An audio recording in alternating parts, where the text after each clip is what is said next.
ఏదైతే నిన్న ఎల్లో మీడియాలో చాలా వరకు ప్రచారం చేశారో మోడీ వైసీపీ సోషల్ మీడియాని ఆ చేయాలి, కట్ చేయాలి అన్నట్టు మాట్లాడారు. అది నిజమేనా సార్? అది అంటే ఒకటి రియాలిటీ, టెక్నికల్గా ఏం జరుగుండొచ్చు రెండు చూడాలి. మొట్టమొదటి అంశం రియాలిటీ ఏంటి? వైసీపీ సోషల్ మీడియాను కట్టడి చేయాలి ఆయన అన్నాడో ఆయన అంటున్నాడని నేను అనుకోను. బట్ వైసీపీ సోషల్ మీడియా చాలా పెరోసెస్గా ఉంది అనేది ఒక వాస్తవం. ఎప్పుడు కూడా వైసీపీ సోషల్ మీడియా పెరోసెస్గా ఉంటుంది. వైసీపీ సోషల్ మీడియా అంటే పార్టీ పట్టించుకొని నాయకత్వం చొరవ తీసుకొని ప్రతి ఒక్కరిని యాక్టివేట్ చేసి కాదు. జగన్ గారికి ఉన్నటువంటి పెద్ద అసెట్ ఏంటంటే ఆయనతో సంబంధం లేకుండానే, ఆయన నాయకత్వంలో పార్టీతో సంబంధం లేకుండానే రాజశేఖర రెడ్డి గారి మీద ప్రేమ, రాజశేఖర రెడ్డి కొడుకుగా జగన్మోహన్ రెడ్డి మీద అభిమానంతో వందలాది మంది కార్యకర్తలు ఒక రకమైన అజ్ఞాత అభిమానులు ఒక రకంగా ఆయన నుంచి ఏమి ఆశించరు. అట్లాంటి వాళ్ళు పెద్ద సైన్యమే జగన్ గారికి ఉంది.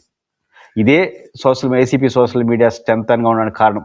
వైఎస్ఆర్ కాంగ్రెస్ పార్టీ క్రియాశీలకంగా పట్టించుకుంటే అనేది ఒక పాయింట్. పట్టించుకోవడం సంబంధం లేకుండా జగన్మోహన్ రెడ్డి గారి మీద అభిమానం, రాజశేఖర రెడ్డి మీద ఉన్న ప్రేమ, ఈ రెండు జగన్తో సంబంధం లేకుండా, వైసీపీతో సంబంధం లేకుండానే జగన్ గారికి అనుకూలంగా లేదా జగన్ గారి రాజకీయ ప్రత్యర్థులకు లోపాలను ఎతుకుతూ వాళ్ళ మీద వ్యతిరేకంగా చేయడంలో వైసీపీ సోషల్ మీడియా కార్యకర్తలు చాలా అద్భుతంగా కృషి చేస్తున్నారు. అదొక వాస్తవం. ఏ పార్టీకి లేనటువంటి పెద్ద అసెట్ వైసీపీ. ఇంకా వైసీపీ తెలుగుదేశం లాగా ఆర్గనైజ్డ్గా బాగా పట్టించుకుంటే ఈ మధ్య కాలంలో వైసీపీ సోషల్ మీడియా క్రియాశీలకంగా యాక్టివ్గా సెంట్రలైజ్డ్గా ఉంది. ఎందుకంటే గతంలో వైసీపీ సోషల్ మీడియా ఎలా ఉండేదంటే బూత్ పురాణాలు ఇట్లాంటివి ఎక్కువ కనపడేది. అనవసరం అది అధికారంలో ఉండడం వల్ల వచ్చిన తిమురుగడ కాయిండొచ్చు. కానీ ఈ కాలంలో కొంచెం ఆర్గనైజేషన్లో వచ్చిన మార్పు అందామా, పైనుంచి పట్టించుకోవడంలో చొరవ చూపడంలో తేడా అందామా, చాలా సూటిగా వెళ్తున్నారు. అదొక మంచి పరిణామం.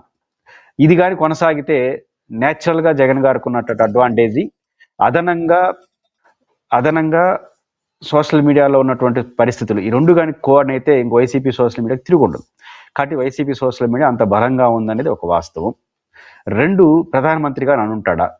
ఇది కొంచెం హాస్యాస్పదంగా ఉంది. ప్రధానమంత్రి వైసీపీ సోషల్ మీడియాని మెచ్చుకోవాలంటే మెచ్చుకోండొచ్చు, కానీ దాన్ని కట్టడి చేయాలి. వాళ్ళకి ఏమొచ్చింది? ఇప్పుడు అవసరం ఏమొచ్చింది? ఆంధ్రప్రదేశ్లో బీజేపీ ఈరోజు సమయం కోసం వెయిట్ చేస్తూ ఉంది, పరిస్థితుల కోసం వేచి చూస్తూ ఉంది.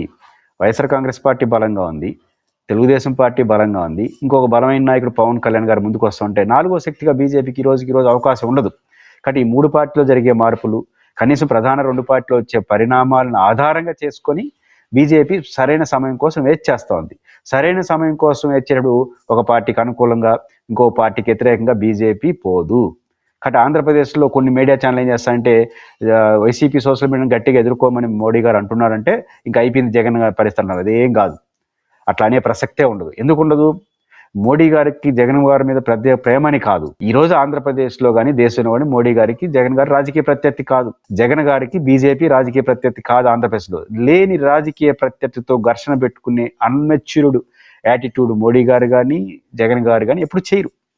అందువల్ల ఈరోజు ఆంధ్రప్రదేశ్లో వాళ్ళు బీజేపీని టార్గెట్ చేసే పని జగన్ గారు చేయరు, జగన్ గారిని టార్గెట్ చేసే పని బీజేపీ చేయదు. కానీ జగన్ బలం ఏంటో తెలుసు కాబట్టే చేయరు. ఎందుకంటే జగన్మోహన్ రెడ్డి బీజేపీతో టార్గెట్ చేయట్లేదు ఆయన పర్సనల్, ఎందుకంటే ఆయన రాజకీయ ప్రత్యర్థి కాదు.